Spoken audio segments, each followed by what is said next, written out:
When you think of the most impressive assets in the US military arsenal, stealth bombers, destroyers, and tanks are probably what first comes to mind.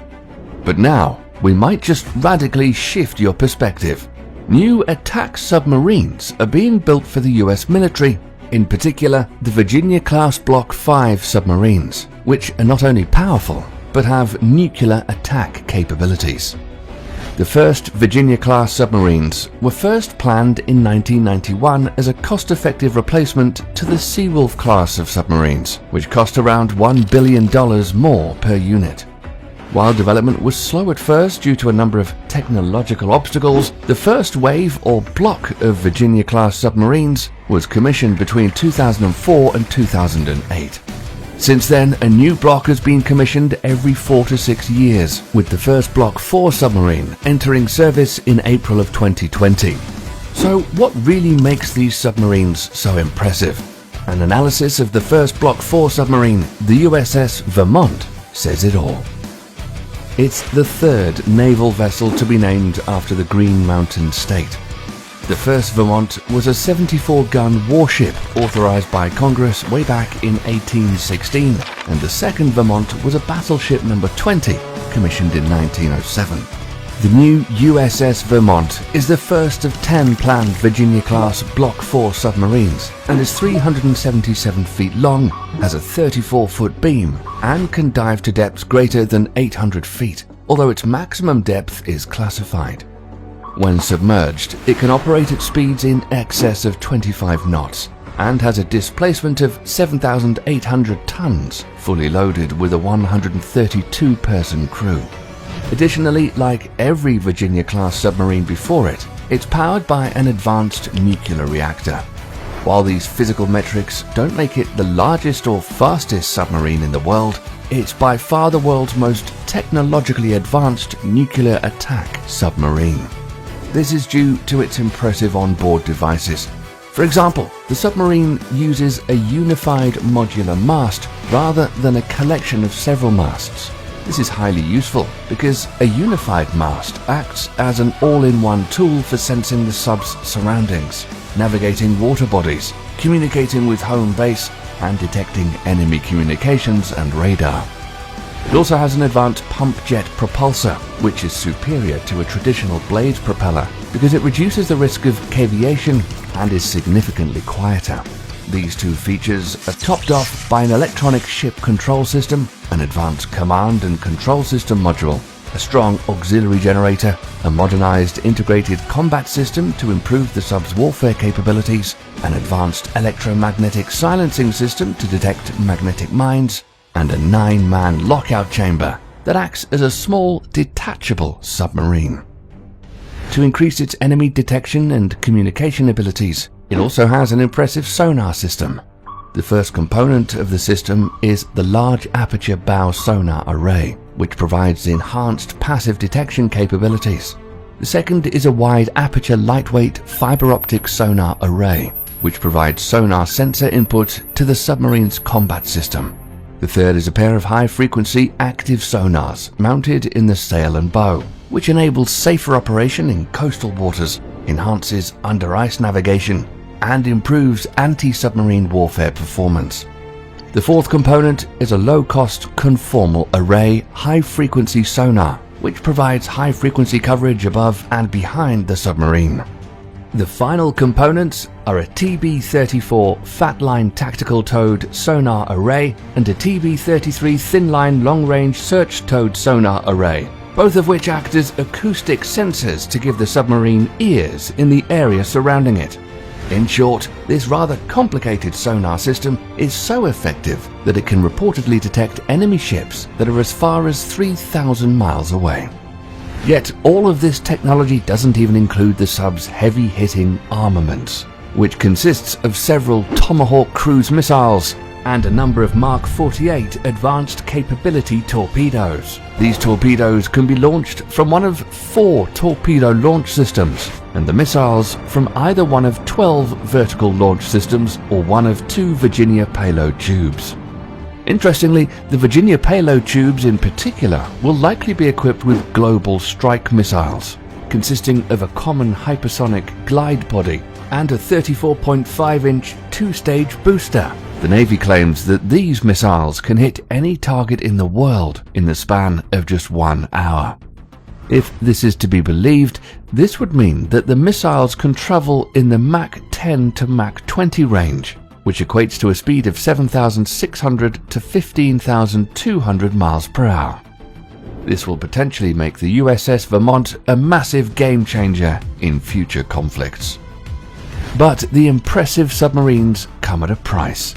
The new Block IVs that are equipped with the Virginia payload module cost a hefty $3.4 billion per unit, and the future Block Vs are projected to cost about $2.45 billion per unit.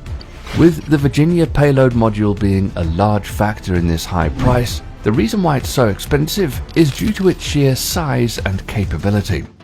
Coming in at 84 feet and built into the hull, this massive module is comprised of 4 payload tubes that can store as many as 28 Tomahawk cruise missiles, adding up to a grand total of 40 cruise missiles when including the sub's bow tubes. A massive upgrade to the submarine's firepower, these modules are to make Virginia-class submarines an effective replacement to the SSGN guided missile subs which are slated to enter retirement. Thus, the importance of the Block V submarines and their Virginia payload modules cannot be understated.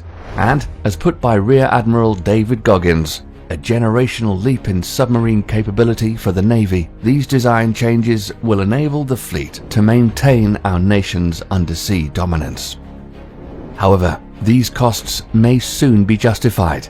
This is because the US Navy has big plans for the Virginia-class submarines. This is because, unlike their predecessors, they will not only be powered by nuclear energy, but will use nuclear energy in their weapons. Now, that's not to say other submarines before the Block IVs have not used nuclear weapons. For example, the US government admitted to test launching 1 to 2 low-yield nuclear warheads from an Ohio-class submarine, the USS Tennessee, in 2018. Additionally, attaching nuclear weapons to seaborne vessels, be it a ship or submarine, is nothing new. In fact, about 22% of the United States nuclear arsenal is currently at sea. However, it is US policy to neither confirm nor deny the presence of nuclear weapons abroad. But the US plans for Block IV go far beyond simple nuclear missiles. This is because, while it's likely that nuclear missiles will be on board future submarines, what is more impressive is that the Navy plans on attaching nuclear-powered lasers to them. While this may sound like something out of a Star Wars movie, at first we were even surprised, because typically lasers don't work well underwater. However, these lasers, which are to be about 300 to 500 kilowatts in strength, will come from a nuclear reactor that generates about 30 megawatts of power. And with this high-energy laser being mounted onto the unified mast system, the submarine's power store is not only more than sufficient, but strong enough to ensure that the laser's beam won't dissipate underwater. This high-energy laser is effective because it's a useful replacement for torpedoes or missiles when fighting against swarms of smaller targets, such as a group of enemy drones, speedboats, or anti-submarine helicopters. This laser weapon would give the submarine a big advantage in situations where missiles or torpedoes would be ineffective. With all this going on, it shouldn't come as much of a surprise that many countries outside of NATO have not been too fond of the nuclear test launches and weapon development within the United States submarine programs. Russia has been the most outspoken critic of the program, yet even members of Congress were split over the issue. However, just like with any political clash, there are two sides to the story. The crux of the United States argument for low-yield nuclear weapons has lied on their use as a defense mechanism.